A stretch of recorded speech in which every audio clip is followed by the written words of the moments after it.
1990년대 중반이 되면서 공단은 점점 활기를 잃어갔지. 결국 이것 때문에 IMF 외환위기로 이어진 거네요? 새로운 돌파구가 절실했거든. 공업단지를 산업단지로 개편을 해. 다양한 기능을 포함한 복합적인 공간으로 확장된 거지. 그리고 마침내 2013년 3월 우리나라는 산업단지 1000개 시대를 열었어.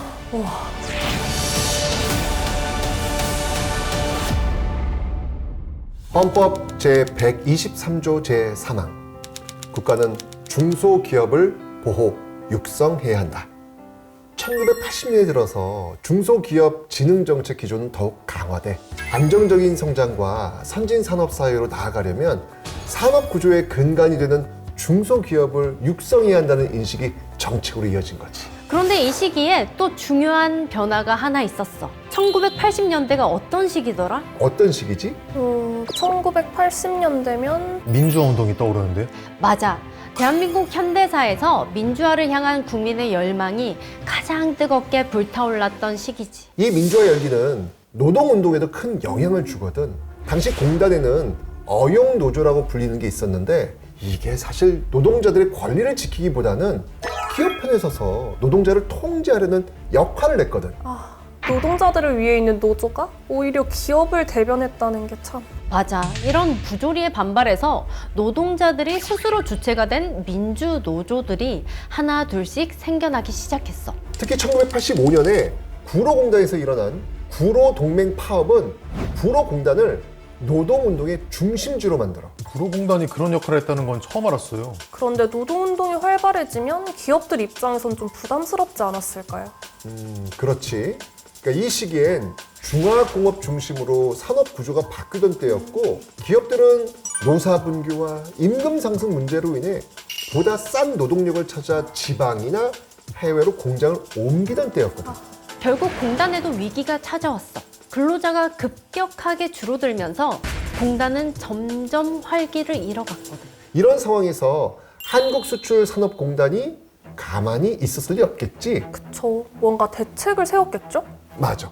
각 공단들은 입주 기업들이 성숙한 노사관계를 정립하도록 돕기 위해 산업평화 정착 사업을 추진해. 민주화 실현과 사회적 변화에 발맞추면서도 노사 갈등으로 인한 기업의 피해를 최소화하려는 노력의 일환이었지. 이런 노력이 있었기에 공단들은 위기를 견뎌내고 새로운 변화를 맞이할 준비를 할 수 있었던 거야. 위기를 견뎌낸 공단들이 새로운 도전할 준비를 갖춘 거네요. 맞아. 1990년대로 들어서면서 새로운 도전들이 시작됐어. 우리 경제는 여전히 연 5에서 9%의 고성장을 기록했지만 문제점도 적지 않았거든. 어떤 문제요? 기업들의 수익성이 크게 떨어졌어. 대외적으로는 원화 절상, 원자재 가격 상승, 그리고 보호무역주의 강화 이런 글로벌 변화가 있었거든. 그래서 1991년 7월 정부는 산업단지 입주 기업들의 경비 부담을 줄이고 관리 효율성을 높이기 위해서 국가공업단지 지역관리제를 도입해 지방자치제 시행과 함께 중앙부처가 맡아왔던 관리 업무를 현지관리공단으로 이양하면서 자율성을 높이려는 시도였지. 하지만 상황은 여전히 녹록지 않았어. 왜요? 이유가 뭐예요? 1993년부터 1996년 사이 자산 규모가 상위 11위에서 30위인 대기업들조차 평균 자산 수익률이 마이너스를 기록했거든. 대기업들도 그렇게 힘들었다. 이게 정말 심각했네요. 더 큰 문제는 이런 상황에서도 기업들이 외형 성장에만 몰두했다는 거야. 금융기관에서 돈을 빌려서 확장을 시도했는데 그 결과 제조업 평균 부채 비율이 300%를 넘을 정도였어. 그러면은 결국 이것 때문에 IMF 외환위기로 이어진 거네요? 그렇지. 1990년대 중반이 되면서 공단 곳곳에서 폐업과 이전이라는 단어가 들리기 시작해. 위기감이 커지면서 새로운 돌파구가 절실했거든. 시장 개방이 본격화되면서 기술 개발의 중요성이 강조됐고 정부도 산업 정책을 지식 기반 경제 구축에 맞춰서 전환했어. 그래서 1995년 12월 산업 입지 및 개발에 관한 법률을 개정하면서 공업단지를 산업단지로 개편을 해. 공업단지랑 산업단지는 뭐가 다른 거예요? 공업단지는 제조업 공장 중심의 단순 집적지야. 하지만 산업단지는 공장뿐만 아니라 지식 기반 산업, R&D, 물류, 기업 지원 서비스 같은 다양한 기능을 포함한 복합적인 공간으로 확장된 거지. 이제 공장하면 떠오르는 그런 단순한 이미지가 아닌 거네요. 그치. 단순한 생산지를 넘어서 기업들의 다양한 요구를 충족시키는 공간으로 변모했어. 특히 1997년 1월 10일 정부 투자기관 경영혁신 방안으로 5개 권역별 국가산업단지 관리공단을 단일 조직으로 개편을 해. 우리나라 최초의 통합산업단지 관리기관인 한국산업단지공단이 탄생한 거지. 아, 그럼 이제 한 곳에서 다 관리하게 된 거네요? 맞아. 통합 관리 체제를 통해 인력 배치와 업무 효율성을 높이고 입주기업 지원을 위한 다양한 업무 발굴과 직접 지원을 더욱 밀도 있게 추진할 수 있었던 거야. 또 공단이 보유한 자산을 매각해서 임대산업단지와 아파트형 공장을 건설하는 방안도 추진되지. 우와, 아파트형 공장 진짜 처음 생각한 사람은 칭찬받아야 될 것 같아요. 아파트형 공장이 요즘의 지식산업센터의 원형이라고 보면 되는 거죠? 그렇지. 이런 변화는 산업단지의 위기를 극복하고 다가올 산업 변화에 대응하기 위한 중요한 전환점이었어. 그럼 이 시점부터 산업단지가 찐 새로운 국면에 접어든 거네요. 맞아. IMF 외환 위기 이후 국가적으로 돌파가 필요했거든. 그래서 첨단 산업과 정보 산업을 육성하기 위한 기술 중심의 산업단지가 중앙정부와 지자체의 주도로 활발히 만들어지기 시작해. 특히 도시 지역 내에 IT 중심의 벤처 기업들을 적극적으로 지원했지. 그러면은 우리가 잘 알고 있는 벤처기업들이 이때부터 생겨난 건가요? 맞아. 정부가 창업 자본 기준을 대폭 낮추고 신규 벤처 기업들에는 최대 3억 원의 자금을 지원했거든. 하지만 단순히 기업의 수를 늘리는 데 그치면 안 된다는 거였지. IT 기업들이 모여 서로 시너지를 낼 수 있는 공간이 필요했던 거야. 이때부터 아파트형 공장의 중요성이 커지면서 수요도 점점 많아지기 시작했어. 당시 도시화가 진전되면서 도심 내 중소제조업체들이 부지 부족 문제에 시달렸거든. 그러다 보니 낮은 임대료와 세금 감면 혜택을 제공하는 아파트형 공장이 주목을 받게 된 거야. 1999년 2월 공업배치 및 공장설립법 시행령이 개정되면서 그동안 제조업체로 제한됐던 아파트형 공장 입주 자격이 벤처기업과 입주기업의 생산활동 지원 시설까지 포함되게 됐어. 그럼 이제는 단순히 공장만 있던 곳이 아니라 벤처기업들도 들어오게 된 거네요. 맞아.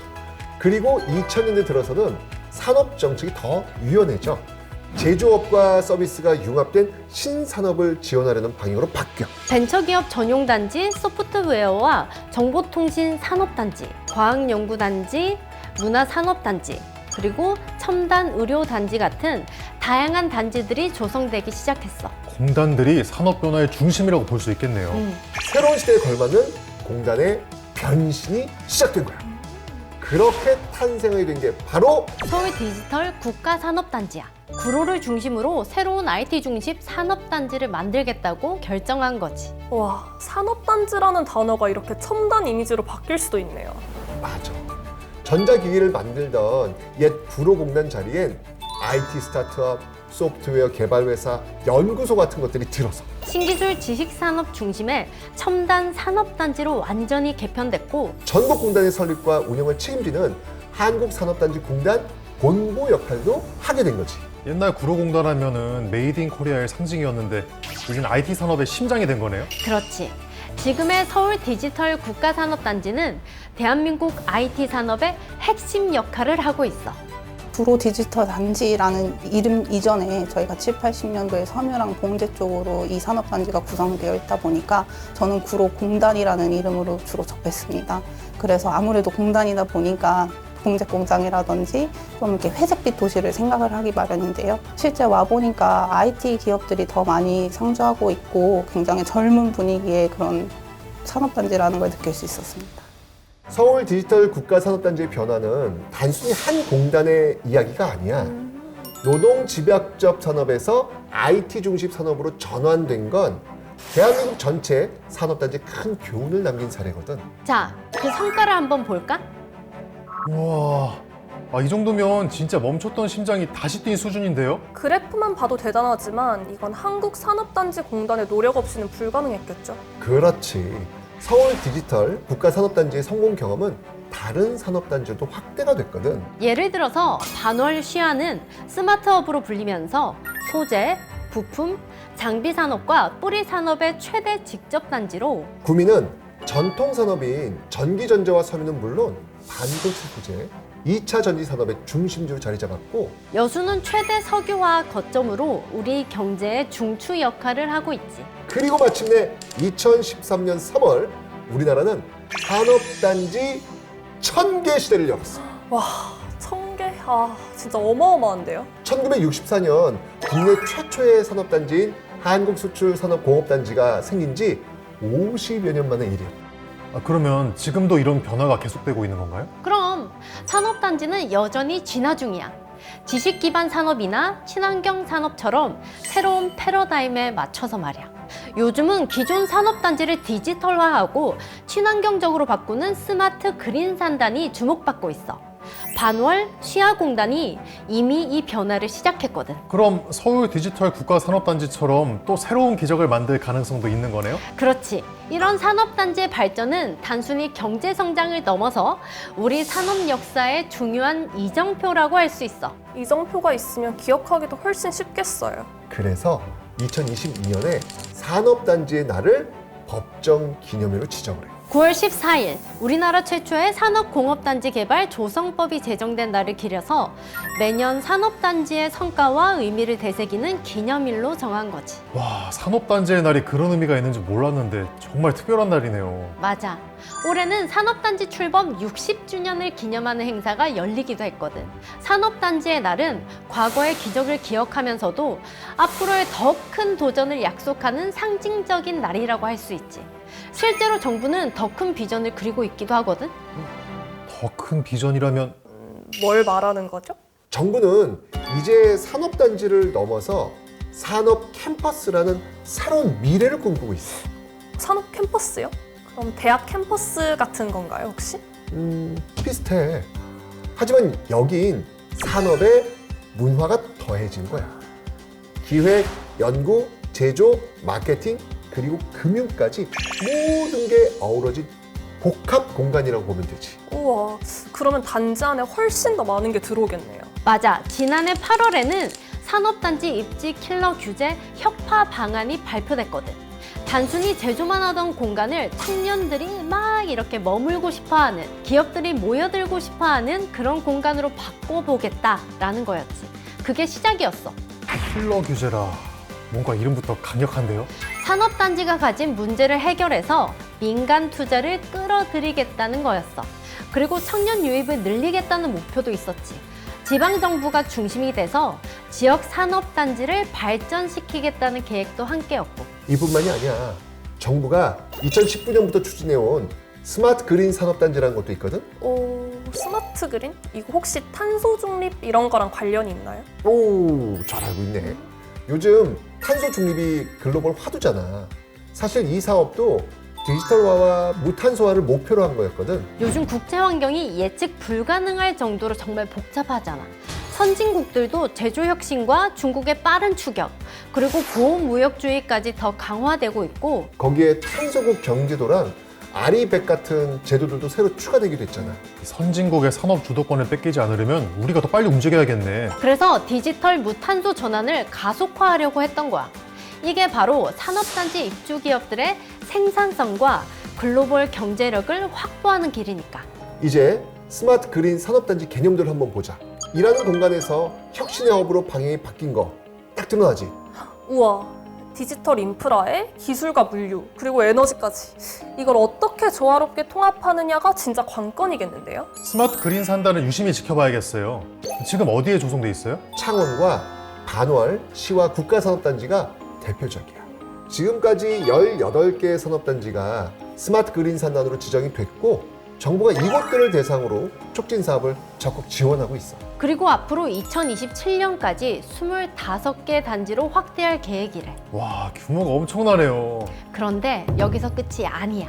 이제 산업단지는 단순한 경제만을 위한 공간이 아니거든.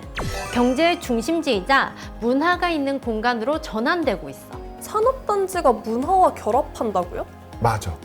정부는 산업단지를 기업과 청년, 지역 주민이 자연스럽게 모이는 중심축으로 만들고 싶어 하거든. 그래서 여기에 문화를 더하는 새로운 정책을 세운 거지.